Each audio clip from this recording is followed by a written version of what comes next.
Wow. So, sana kita nyo. But, tonight, attempt tayo na mag-impressionism painting. So, kita nyo naman sa background ng ating subject for today is an orange. So, we got our paints here. I'll be using oil paint, red, blue, yellow, white. Yes. So, if you don't have oil paint, you may use acrylic paint then, or gouache. Wag lang watercolor kasi super duper transparent niya. So, i-lay out muna natin ang shape. So, wala tayong black. Ang gagawin natin, oh my god, wala akong brown. Sorry. So, if wala kayong black, mix na lang kayo ng blue tsaka brown. Then, boosh, meron ka ng black. Ayoko personally na gumamit ng black kasi nagmumukhang dull yung colors niya. Mas vibrant kong brown and blue ang gagamitin. Wow. So, light brown na lang actually, okay na yun. So, hindi stable ang aking canvas as you can see kasi jar lang ang aking gamit. So, i-lay out lang natin ang shape ng aking orange. Since impressionism naman to, okay lang kahit sa bilog, orange nga, diba? So, yeah. So, sa impressionism, ang basta dito is hindi ka magfo-focus sa details. So, kung nag-focus ka sa details, Diyos ko po, kidding. Pero ayun. Pero important pa rin syempre yung proportions mo and yung shape, diba? Ganun. So, kung bilog, edi bilog. Kung magagawing square. Ayan, tas dito yung shadow area natin. Wow, shadow area! So, kapag gagawa tayo ng mga polar colors, ng mga shadow colors natin, you mix your base color with its complementary color. So, base color natin orange. Di ko alam complementary color ng orange. Pero, gawin na lang natin siguro na blue. Sana tama ako. Kapag hindi, wala ko pa kaya. Charis! Huwag kayo gagaya sa akin. Okay, so, sorry guys, nagmimix ako. Pero kasi, alam mo na yun.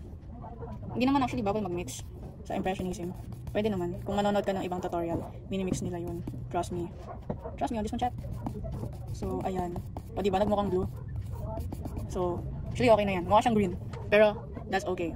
So, sa ating darker colors, meron tayo dito sa may fruits. So, meron tayo dito sa likod.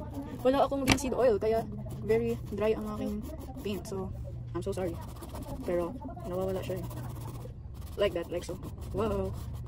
So, kung magpe-paint ka, important din na you know your direction. So, since pa-round, edi pa-round yung pag-paint din.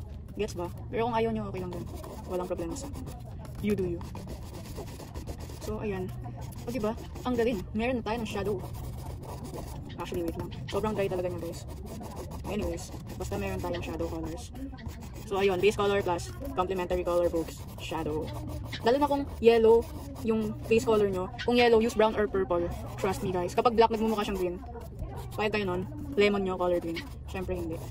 So, ayan. Medyo light siya. Gawin natin darker. Lagyan pa natin siya ng brown. Wow. Ang dark naman. Tall, dark, and handsome. Sorry, guys. Ang dadal ng teacher nyo. Baka i-mute ko to. Baka hindi. Lower nyo na lang volume. Thanks. Actually, dito lang ginagawa ko. Basta, yung sa shadow, i-follow nyo yung shape ng shadow. You feel me? I-follow nyo yung shape ng shadows nyo. Use your eyes. Wow! What an eyes. Medyo, wait lang. Lalagyan natin ng konting blue para mas dark talaga siya. Wow, tall, dark, and handsome. So, ayan. Diba? Kita nyo na pagka-dark niya. So, ngayon, let's go to a lighter color. Lalagyan na natin na itong medyo orangey color. Yellow orc actually to. Pero mukha na rin siyang orange. Kaya pwede na yun. So, i-apply mo lang siya dyan. As you can see, hindi tayo nagbe-blend. Kasi, kung hindi nga tayo magpo-focus sa details, kaya bakit ka magbe-blend? Diba? So, parang ka lang nag-chicken scratch. Ganyan. Parang kinikeme-keme root mo lang siya. Boogs! Ang galing! Diba? Just ikeme-keme mo lang yun. And don't worry about not cleaning your brush before going to the next color. Kasi, mas maganda nga yun eh. Kasi, mas nagka-transition siya. Wow! Transition. TikTok. Anyways. So, ayan. Diba? Medyo, you guys can see it na rin. So, since medyo yellowish siya, lagyan natin ng konting red sa outside. Wait lang. Hindi kita yung dark values natin. Yes. Yes. Okay. Kuha tayo ng konting red.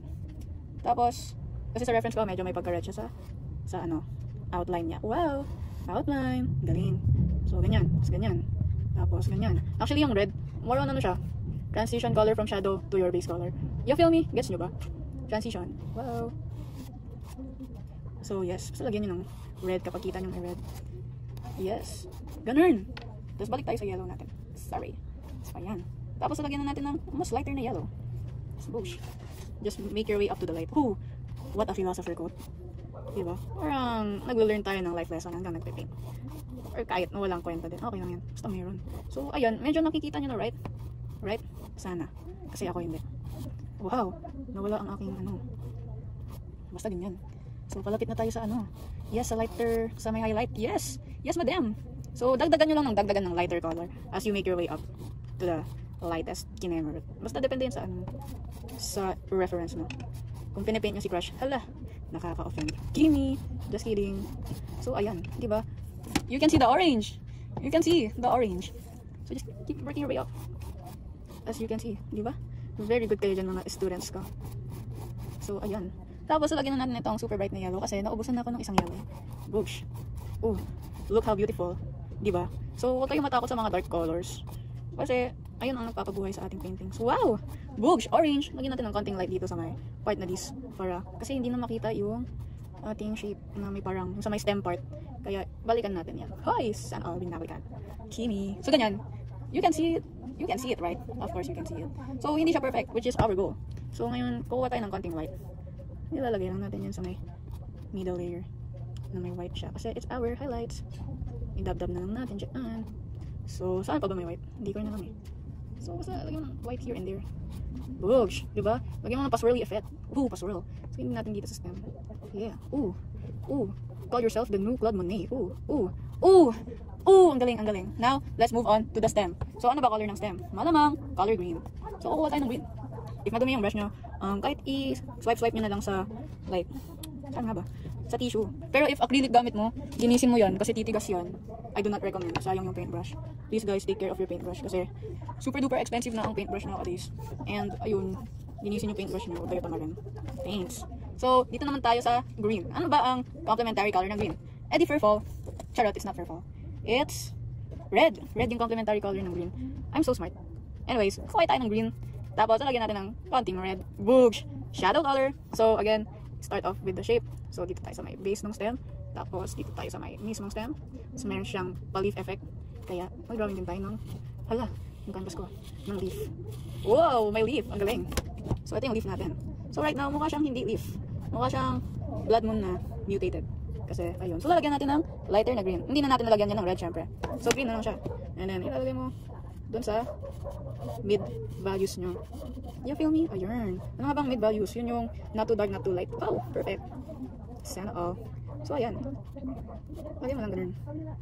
Boosh. Tapos, para mas defined yung details nyo, lagyan natin ng highlights. So, sa green, I suggest na kung gagawin yung lighter yan, lagyan nyo na lang ng yellow. Wow! Yellow. So, wow. Diba super vibrant siya? Very, wow. Very wow colors. So, ito sa base. Tapos dito sa stem.